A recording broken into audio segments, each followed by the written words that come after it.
at the idea that there is an exact science of getting rich, holding the impression that the supply of wealth is limited. They will insist that social and governmental constitutions must be changed before even any considerable number of people can acquire a competence. But this is not true.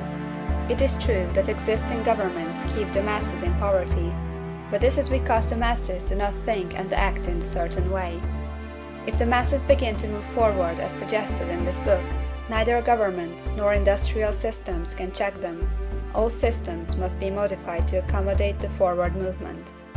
If the people have the advancing mind, have the faith that they can become rich, and move forward with the fixed purpose to become rich, nothing can possibly keep them in poverty. Individuals may enter upon the certain way at any time, and under any government, and make themselves rich, and when any considerable number of individuals do so under any government, they will cause the system to be so modified as to open the way for others. The more men who get rich on the competitive plane, the worse for others, and more who get rich in the creative plane, the better for others. The economic salvation of the masses can only be accomplished by getting a large number of people to practice the scientific method set down in this book and become rich. These will show others the way, and inspire them with a desire for real life, with a faith that can be attained, and with the purpose to attain it. For the present, however, it is enough to know that neither the government under which you live, nor the capitalistic or competitive system of industry can keep you from getting rich. When you enter upon the creative plane of thought, you will rise above all these things, and become a citizen of another kingdom.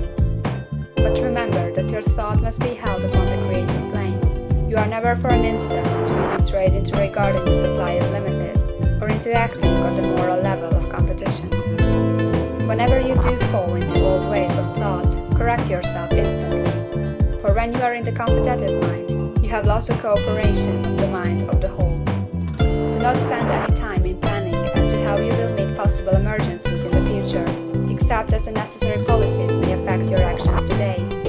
You are concerned with doing today's work in a perfectly successful manner, and not with emergencies which may arise tomorrow. You can attend to them as they come. Do not concern yourself with questions as to how you shall surmount obstacles which may loom upon your business horizon, unless you see plainly that your course must be altered today in order to avoid them. No matter how tremendous an obstruction may appear at a distance, you will find that if you go in a certain way, it will disappear as you approach it, or that a way over, through, or around it will appear.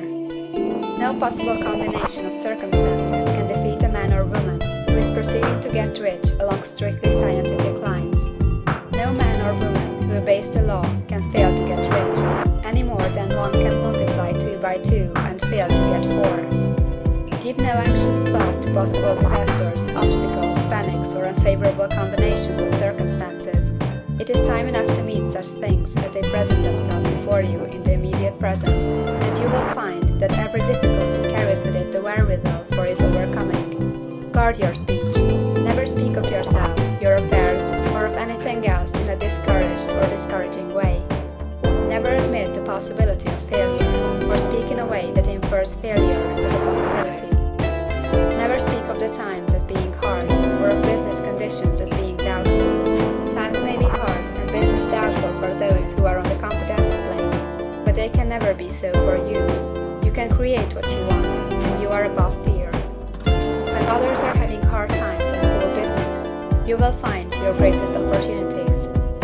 Train yourself to think of and to look upon the world as something which is becoming, which is growing, and to regard something evil as being only that which is undeveloped. Always speak in terms of advancement. To do otherwise is to deny your faith, and to deny your faith is to lose it. Never allow yourself to feel disappointed. You may expect to have a certain thing at a certain time, and not get it at that time, and this will appear to you like failure. But if you hold to your faith, you will find that the failure is only apparent. Go on in the certain way, and if you do not receive that thing, you will receive something so much better that you will see that the seeming failure was really a great success. A student in this science had set his mind on making a certain business combination, which seemed to him at the time to be very desirable, and he worked for some weeks to bring it about. When the crucial time came, the thing failed in a perfectly inexplicable way.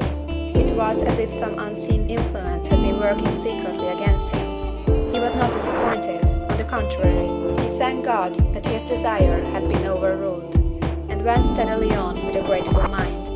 In a few weeks an opportunity so much better came his way that he would not have made the first deal on any account, and he saw that a mind which knew more than he knew had prevented him from losing the greater good by entangling himself with the lesser. That is the way every seeming failure will work out for you, if you keep your faith, hold to your purpose, have gratitude, and do, every day, all that can be done that day, doing each separate act in a successful manner. When you make a failure, it is because you have not asked for enough. Keep on, and a larger thing than you were asking will certainly come to you. Remember this. You will not fail because you lack the necessary talent to do what you wish to do. If you go on as I have directed, you will develop all that talent that is necessary for the doing of your work. It is not within the scope of this book to deal with the science of cultivating talent, but it is as certain and simple as the process of getting rich. However, do not hesitate or waver for fear when you come to any certain place you will fail for lack of ability. Keep right on, and when you come to that place, the ability will be furnished for you. The same source of ability which enabled the untaught Lincoln to do the greatest work in government ever accomplished by a single man is open to you. You may draw upon all the mind there is for wisdom to use in meeting the responsibilities which are laid upon you. Go on in full faith. Study this book. Make it your constant companion until you have mastered all the ideas contained in it. While you are getting firmly established in this faith, you will do well to give up most recreations and pleasure, and to stay away from places where ideas conflicting with these are advanced in lectures or sermons.